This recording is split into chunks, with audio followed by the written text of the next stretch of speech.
Good morning and welcome back to the channel. So I am at possibly my favourite RSPB reserve in the country. I'm at RSPB Bempton Cliffs and it's freezing. It is bitterly cold. There is such a wind coming in off the North Sea. And that wind is icy cold. It's like just reminding us that we've only just dipped out of winter. I've just bumped into a watcher of the videos in the car park. Another person who's as crazy as me for getting up early doors. Now I mentioned that wind. That wind's important. You will know from if you've watched some of my other videos at RSPB Bempton Cliffs that what I'm always yearning for when I come to here is an onshore wind, because what the onshore wind means is gannets at eye level. And even though the sun's not up yet, it's 5:30 in the morning, I can see the gannets already in front of me at eye level. I'm constantly scanning the ground behind me just in case I get a glimpse of the barn owl. It does tend to be out early doors, but I've not seen it just yet. And my aim, as always, when I come to Bempton Cliffs, is to be down on the cliff tops before the sun comes up. And the reason that I do that is just because I love the sunrises that you get over the sea looking out towards the east. They are spectacular.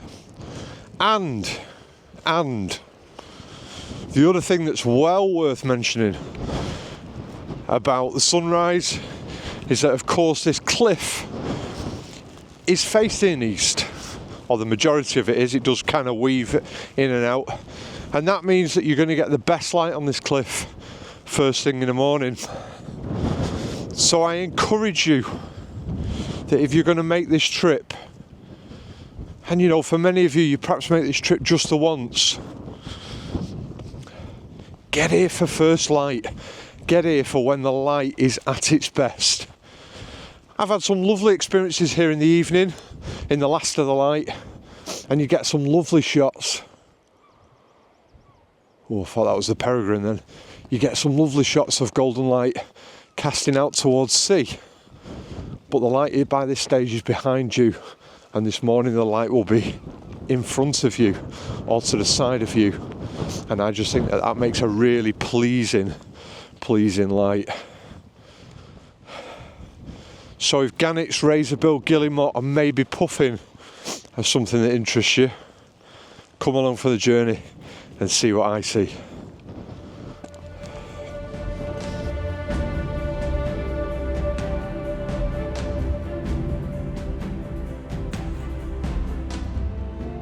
So I'm at the cliff edge.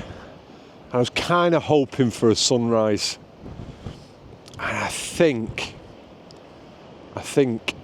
it's not going to happen, which is a little bit of a disappointment, but it's not the end of the world. The light is getting better and better with every second. We're a little bit overcast, but actually I don't mind that. When we're photographing gannets, harsh light is really not great. And what I'm hoping for is bright conditions, but not harsh conditions. And you know me, I'm never happy with light. I'm always going to complain and moan and whinge about it. That's what I do. You'll have noticed that I'm using a 2-camera setup. And why not? I've got a second camera. And I often forget to bring it out with me. So I've now got the Z8. Those of you that are following the channel for a while will realise that I've recently been purchased that for my birthday by my wife. And what that's allowed me to do is I've got the 400 2.8 with a built-in teleconverter on the Z9, and that's going to predominantly sit on my tripod today. And I'm going to use that for some video, and I'm going to use that for tracking the birds in flight.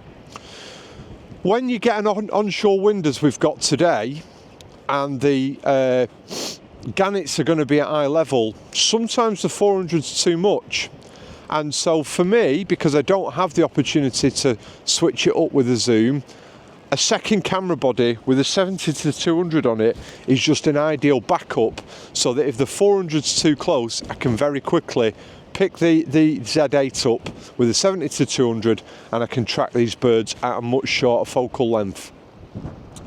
What I would say, Pops came here midweek with a couple of his friends, and he came with the 180 to 600 and he had that on his Z9, and he had an absolutely fantastic day and got some cracking shots.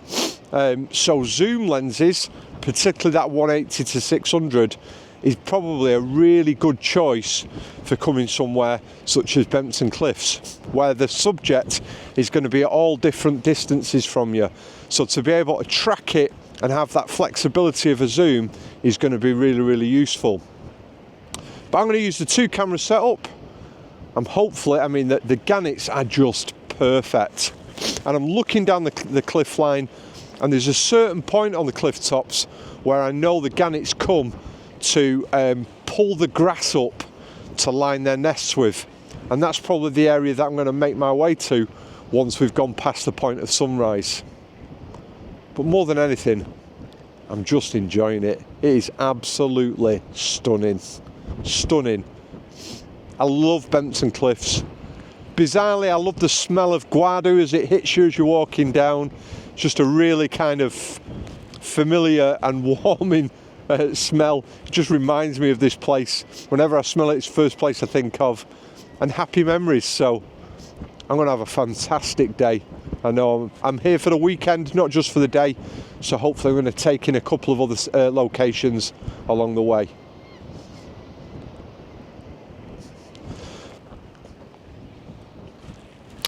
Now, when you come to places like this, it can be a little overwhelming with the number of subjects that you've got to photograph.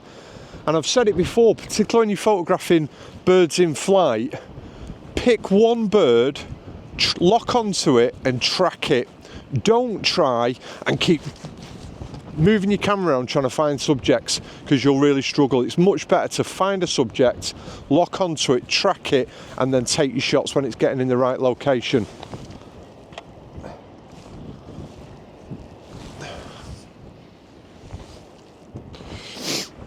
So I don't have bags and bags of time, but what I'm looking for with this shot is the sun is just coming up, it's beautiful. So I'm trying to track a gannet as it goes across in front of the sun and creates a nice silhouette in front of the sun, preferably with some grass in its beak. So we've got that little bit of behavioural aspect to the photograph.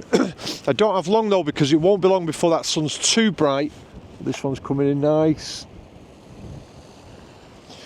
Before the sun's too bright and the shot is blown.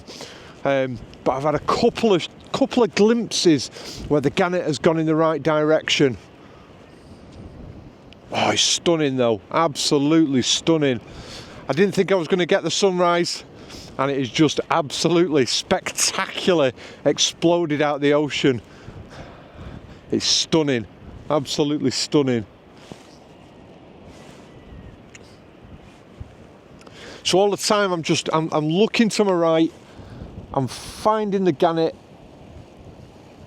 and then I'm tracking it before it gets to the location that I want to take the shot in. That's really important.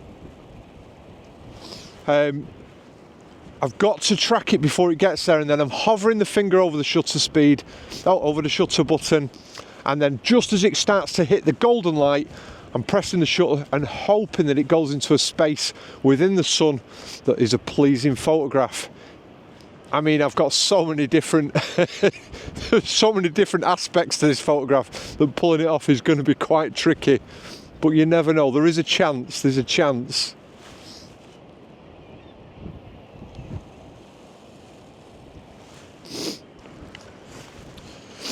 One of the things that I would encourage you to do is, and I've said it previously on this channel, is don't go with the crowds. I'm stood on a platform all by myself, And to my right, the area where the gannets are pulling the grass off the top of the cliff, there is 5 photographers stood there photographing. Now the temptation when you come to an area is to dash to the location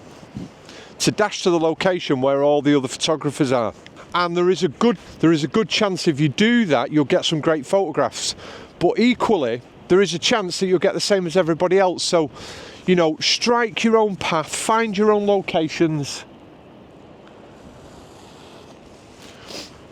and really kind of look for your own shots. Don't be tempted to just go with the crowds and photograph where everybody else is. Of course, when you come to a reserve for the first time, sometimes that can be a great tip though. Go where the other photographers are, because they're obviously in the know and they've got the best spots. But when you've done that, then nip off and find your own locations. Oh, the light is just getting better and better. It's just absolutely stunning. I've got this beautiful golden light and I'm looking now all the time for silhouettes, so I'm really trying to pick out silhouette shots. I'm underexposing. It's just too good. It's just too good. Every time I got to speak to the camera, and again it comes across in just the perfect location. So I'm underexposing my images. By about a stop. I'm on matrix metering, so it's metering for the entire shot.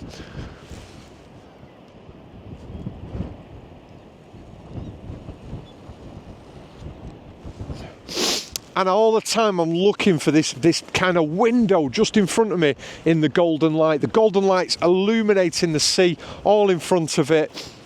So we've just got this beautiful kind of letterbox area or vertical letterbox area where we've got the most beautiful light and the reflections off the sea are stunning.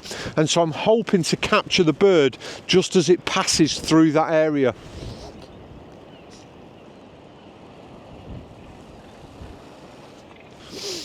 Oh, it's worth the early get up. So as the sun gets brighter and brighter, what I'm aiming to do now is just underexpose that image just a little bit more and a little bit more. I'm 2 stops under now, just to compensate for the brightness of the sun. Oh, spectacular. So now that sun's that bit brighter, what I'm now starting to look for is opportunities where the bird is crossing the water. So I'm not looking to capture the sun at all in the image now. I'm looking to capture the golden water and silhouette the bird against the water. He says as he goes for one high.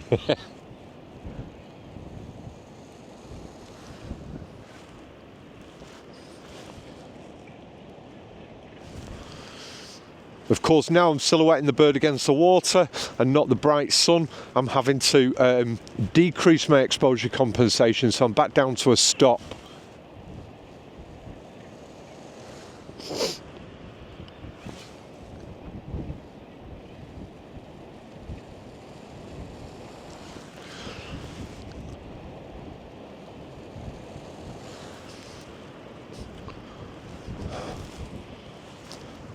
And I would say we've probably got now perhaps the best part of half an hour before it's behind these clouds, although the clouds do look as though they're breaking up.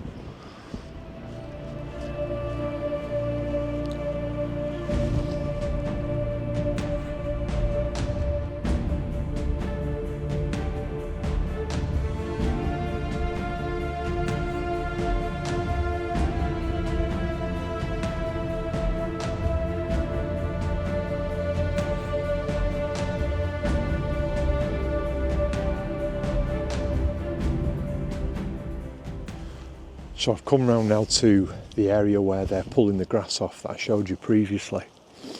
I've got to be a little bit more quiet here because the birds are probably only 15-20 metres away. They're the perfect distance for the 400.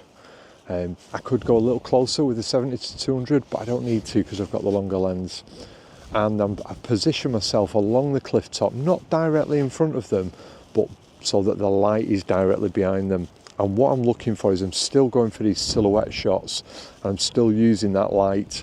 It's less golden now, it's starting to become a little bit harsh and a little bit problematic, but it's still producing some really, really nice opportunities. What I'm also able to do is to rim light the birds as they're on the edge of the cliff face, as they're plucking the grass out of the ground. Stumbling on my words there. Now, you will notice that I am clinging onto my camera, and that's because I was videoing on the Z9 on the tripod. I was using the 70-200, and the wind caught hold of it and it blew over. I managed to catch it before it hit the ground, but it just reminded me not to let go of your camera. It's very, very gusty, the wind here, and it doesn't take much for you to have your kit blown over. I mean, I'm taking a chance by putting the DJI on top of the fence post, but I'm not as worried of that dropping onto the floor as I am this dropping onto the floor. The problem I'm having photographing them here is that there's so many of them, it's very difficult to single out a subject. So you kind of having to look for those opportunities where there is a bird on its own, and that's not always in the best location. So when you've got a big glut of birds, it's not always an advantage. That it can be really, really problematic, but can produce a different shot.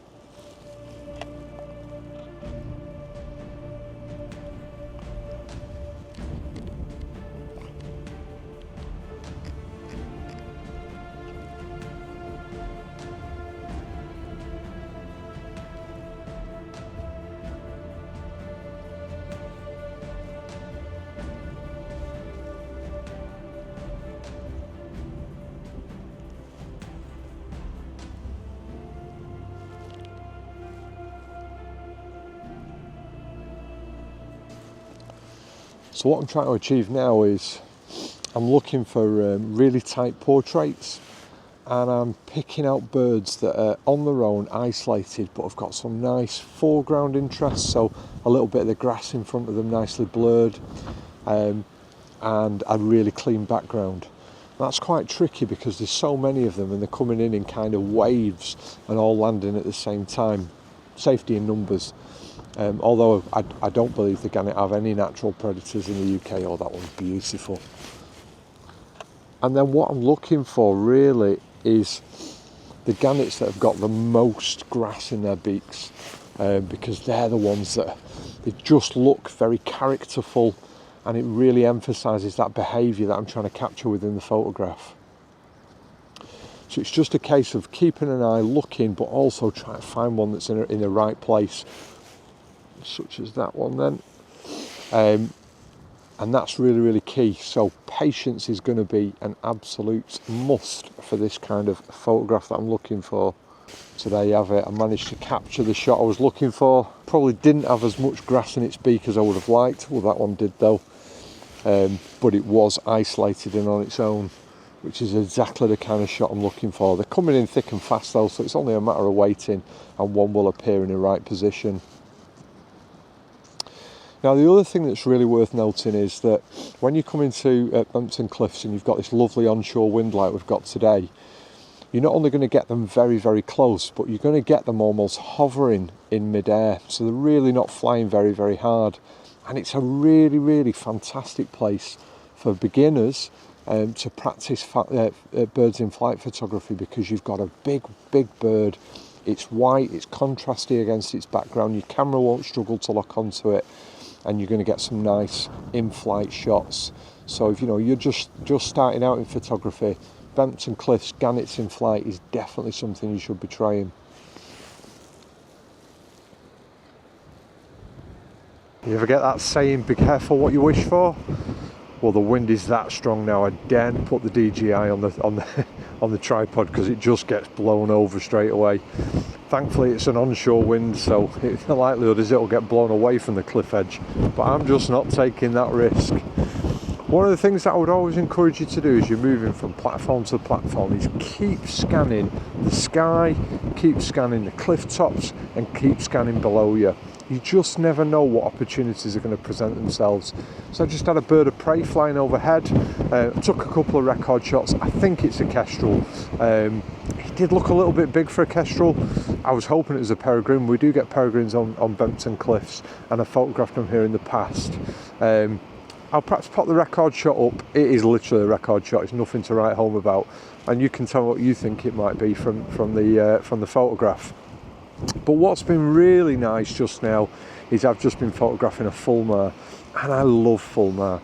They're an absolutely stunning little bird, and this Fulmar has literally just been hovering just in front of me as it's scanning the cliff top, which has presented some really nice opportunities for me to photograph it with a 70 to 200. At times I was zooming out from 200 down to sort of probably about 150, maybe even down to 100 mil, but it just goes to show how close the birds get here. You don't need massive big lenses to photograph them. Yes, it's nice to do so, and it gives you more opportunities for birds that are further away, but you can get equally as good shots because the birds are coming so close, particularly when you've got a nice onshore breeze like we've got today. I say nice, it's freezing.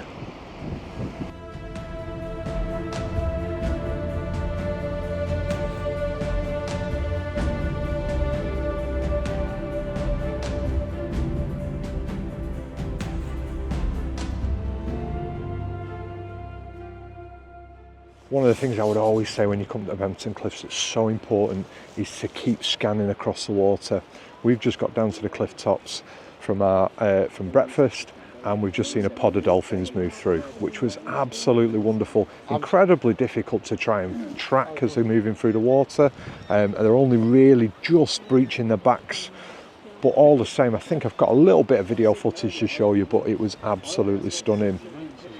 The second thing that's been really nice, and one of the things that I love about gannets, is that when gannets pair up and one of the pair come back to the cliff top and they originally meet, what they will do is they will reaffirm their partnership by billing. And so what they do is they tap their bills side to side, and it makes for some really, really beautiful photographs. We've just found a pair that were happily billing on top of the cliff tops, and then after they bill, they kind of wrap their necks round together, and one would rest their head on the other. I mean, we constantly put human emotion on it, but it very much looks like love, doesn't it, in a photograph? And that's something that we can capture within a photograph, and it really, really stands out and something that's quite special.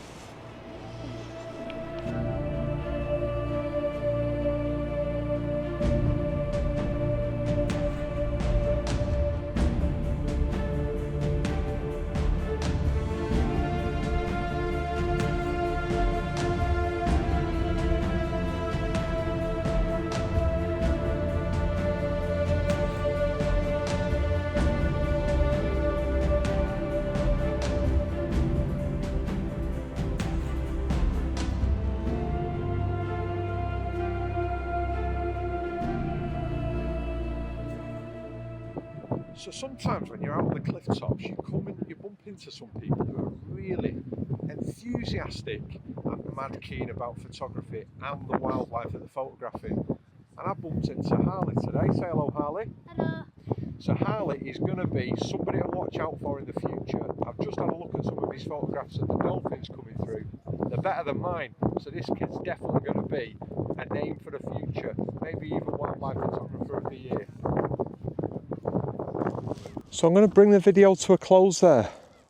What an absolutely fantastic, yet another fantastic day at RSPB Bempton Cliffs. I've said it before, I'll say it again. It's got to be one of the best RSPB reserves in the country.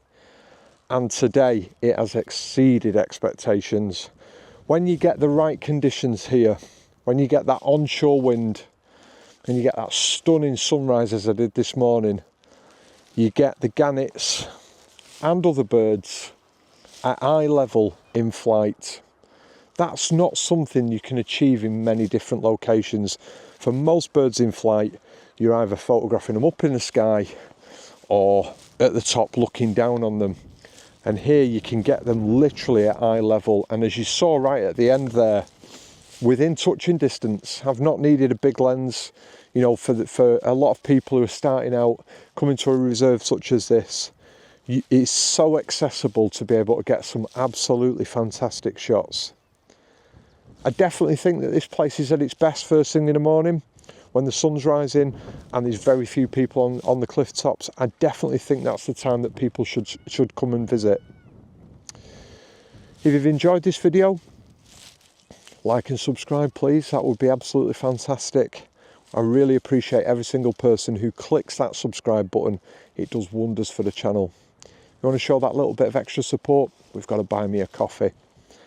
Link will also be in the description.